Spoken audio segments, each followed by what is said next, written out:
Hi friends, मैं परमिंदर खारी। Friends, आज की हमारी गेम 1968 में खेली गई है गेम की है जो यूगोस्लाविया में चैंपियनशिप हुई थी। उसके राउंड 13 में मारियो बर्टोक और रॉबर्ट जेम्स फिशर आमने सामने थे। फ्रेंड्स, इस गेम को सजेस्ट किया है सुमित्रा वशिष्ठ जी ने। चलिए शुरू करता हूँ यहाँ इस गेम को, जहाँ मारियो ने D4 के साथ पहला मूव चला। फिशर का रिप्लाई यहाँ नाइट F6 का आया। नाइट F3 हुआ, देन C5 खेला गया। तो C4 कह सकते हैं गेम का जो कॉम्पोजिशन है वो ट्रांसपोज हो चुका है सिमेट्रिकल इंग्लिश वेरिएशन जैसे किसी में। सी टेक्स D4 यहाँ ब्लैक ने किया, नाइट टेक्स D4 खेला गया, देन हुआ E6, तो E3, नाइट C6, तो बिशप आया E2 स्क्वायर पर। बिशप से आई चेक, उसको रोकने के लिए मारियो ने बिशप बीच में लगाया D2 स्क्वायर पर, लेकिन फिशर ने अपने बिशप को वापस C5 स्क्वायर पर प्लेस किया। तो मारियो ने उसी बिशप पर अटैक बनाया, नाइट को B3 स्क्वायर पर ले जाकर। बिशप हटा B6 स्क्वायर पर, देन हुआ knight C3, D5, C takes D5, E takes D5, then knight गया B5 स्क्वायर पर। यहाँ से इस नाइट को स्ट्रॉन्ग आउटपोस्ट चाहिए, यहाँ इस D4 स्क्वायर पर है। इसके बाद यहाँ पहले फिशर ने और उसके बाद मारियो ने कैसल कर लिया। नाइट E4, हाँ, नाइट के लिए एक एग्रेसिव आउटपोस्ट तो बिल्कुल है। रुक आया C1 स्क्वायर पर, देन हुआ क्वीन G5।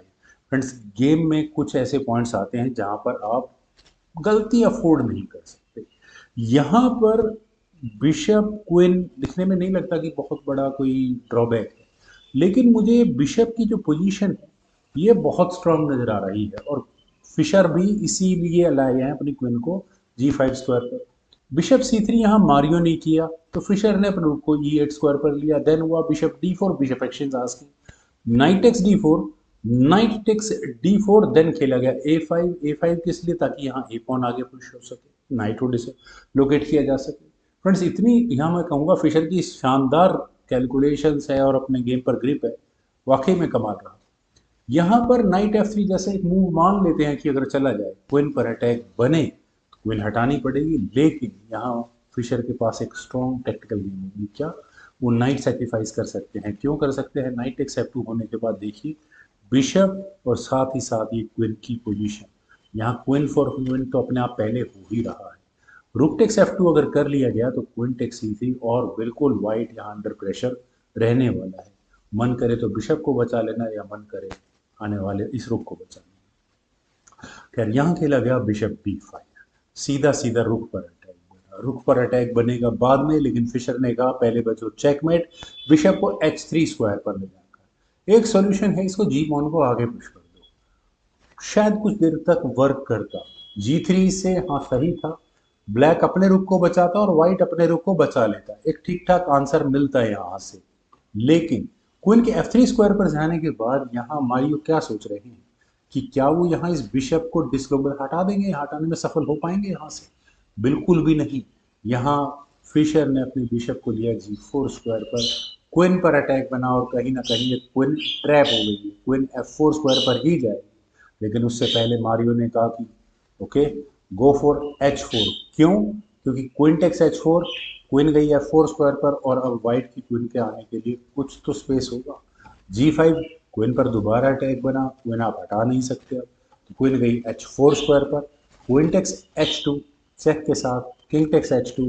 और अगर आप यहाँ गेम में पोजीशन की बात करें तो डेफिनेटली ब्लैक बहुत बेटर है। रुक D8, देन F3 यहाँ पर खेला गया। फॉक लगी है यहाँ नाइट और बिशप पर। क्या यहाँ फिशर से कोई चूक हो गई है? बिल्कुल नहीं। उन्होंने कहा give me that knight, knight को पहले खतरे में रखा।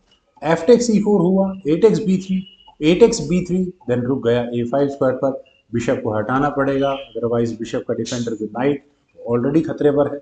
Bishop D3, then D takes E4, bishop takes E4, bishop takes D4, E takes D4, रुक टेक्स D4।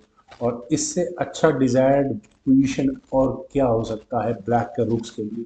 दोनों रुक पूरी तरह से गेम में एक्टिव हो चुके हैं। बिशप हटाना होगा, बिशप टेक्स B7 किया, लेकिन बिशप E6, अब आप इस पॉन को बचा भी नहीं सकते। बिशप गया C8 स्क्वायर पर, बिशप एक्सचेंज आस्किंग है, लेकिन बिशप टेक्स B3 पहले यहाँ पर फिशर ने किया। रुक C3, बिशप पर अटैक, रुक B5, प्रॉब्लम सॉल्व। रुक F2, पॉन पर हाँ डिफेंस है। रुक eight B goes to D4, और अब यहाँ आप इस पॉन को नहीं बचा सकते।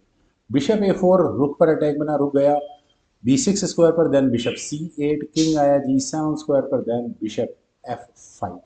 रुक F6 और थोड़ी देर के लिए बिशप पिन जरूर है। किंग आया G1 स्क्वायर पर, देन हुआ बिशप E6। मेटल डायरेक्शंस की बात हो रही है, लेकिन रुक eight C goes to F3। और क्या यहाँ किसी भी तरह का कोई मौका मिलेगा ब्लैक को? नहीं। रुक टेक्स F5 किया गया, rook takes F5, bishop takes F5, rook takes F5।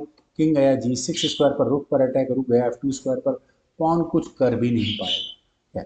यहाँ H5 की ऑप्शन को पहले फिशर ने चुना, एक पूरा पॉन यहाँ फिशर के पास एक्स्ट्रा है। रुक एंड गेम है, इतना ज़्यादा नहीं, लेकिन पोजीशन अगर देखी जाए तो बहुत एक्टिव है इस समय ब्लैक की। रुक C2 यहाँ फाइनल मूव था मारियो बर्टॉफ का, जिसके बाद फाइनली उन्हीं ने रिजाइन कर दिया। अब रेजिग्नेशन का रीजन फ्रेंड्स बहुत ज़्यादा बताने की जरूरत नहीं है, 3 पॉन के सामने यहाँ सिर्फ एक ही पॉन रहने वाला है।